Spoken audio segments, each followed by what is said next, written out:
নেমে আসা ঢল, পাহাড়ি ঢল এবং গত কয়েকদিনের টানা বৃষ্টির কারণে কুড়িগ্রামের 16টি নদ নদীর পানি বৃদ্ধি পেয়েছে। সেই সঙ্গে বৃদ্ধি পেয়েছে ধল্লা নদীর পানি।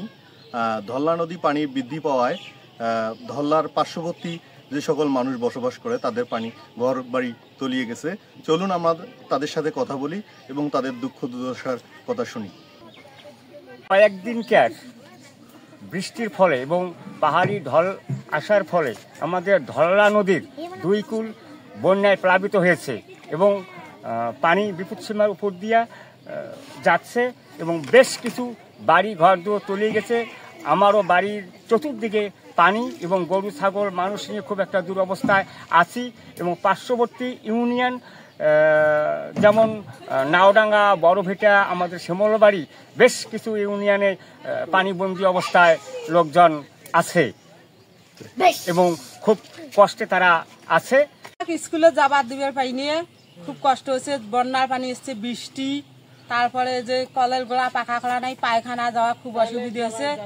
তারপরে যে ছাওয়া পাওয়া নিয়ে যে স্কুল টুস্কুল যাওয়ার পাই নিয়ে, রাস্তাঘাট চলবে না, হাট বাজার যাবার পাই নিয়ে খুব অনেক গরু বাছুর নিয়ে অনেক কষ্ট আছি, খুব ঝুঁকিপূর্ণতায় আছি। আমরা এখন মনে করেন পানি হঠাৎ করে আজ 2 দিন থেকে পানি বন্দী হয়ে আছি। এখন মনে করেন বাড়ির থেকে বাচ্চা কাচ্চা নিয়ে খুব সমস্যা। গরু বাছুর ধরিও বাইরে যাচ্ছে পাচ্ছি না, যা টাকি টুকি হওয়া গাছছি সেগুলো পানিতে তল হয়ে গেছে। এখন কোনো তো সহযোগিতাও কিছু পাচ্ছি না। এখন এইদিকে 20-25 ঘর এইরকম পানির বন্দী হয়ে আছে। এখন ছেলে মেয়ে নিয়ে বাচ্চা কাচ্চা নিয়ে যে আমরা হাট বাজার করবো এটাও পাচ্ছি না। কোনো রকম কি নৌকা দিয়ে যানবাহন করবে লাগছি। বাড়ির চৌপাশে পানি, গরু ছাগল হাঁস মুরগি বাচ্চা সবকিছুই নিয়ে কষ্ট। পানি যে খামো নলকূপও তলে গেছি, এদিন থেকে খুব কষ্টের উপরে চলতেছি। গত 3 দিন ধরে আমাদের বাড়ি ঘর দুয়ার তলে আছে। আমরা বেরোতে পারতেছি না, কল তলে আছে। হ্যাঁ, আমাদের গরু ছাগল নিয়ে আমরা খুব বিপদে আছি। চরমার তলে গেছে, আবার ফসলি জমিন তলে গেছে, নষ্ট হয়ে গেছে। আমরা কি খেয়ে থাকবো বাচ্চা কাচ্চা? বলেন। আমার বাড়ি না, আমার বাড়ি আশেপাশে 25-30 ঘর লোক ওই পানি বন্দী হয়ে আছে। লোক এখানকার 7 নম্বর ওয়ার্ডের ধল্লার সাইডে যেগুলান সেগুলান এই উজানি ঢল এবং ঘন বৃষ্টির জন্য বন্যা ক্ষতিগ্রস্ত হয়েছে। তারা তাদের রাস্তাঘাট বা বাড়িতে বাইরের মতো কোনো পথ নাই, খুব অসুবিধায় আছে। তো এই ছিল ধল্লা নদীর পানি বৃদ্ধির সর্বশেষ অবস্থা, অর্থাৎ ধল্লা নদীর পার্শ্ববর্তী যে মানুষগুলো বসবাস করে তারা যে পানিবন্দী হয়ে পড়েছে তাদের সর্বশেষ তথ্য।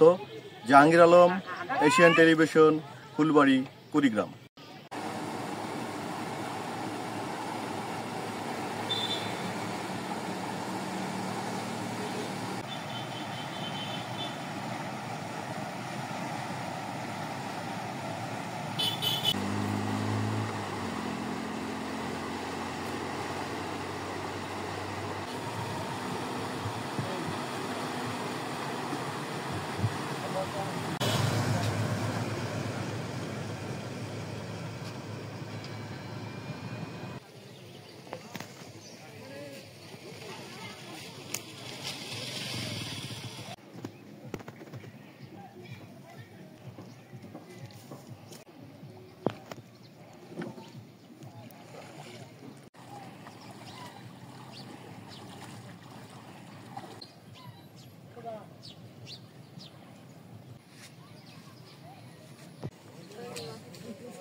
একটা বাড়ি আছে আছে।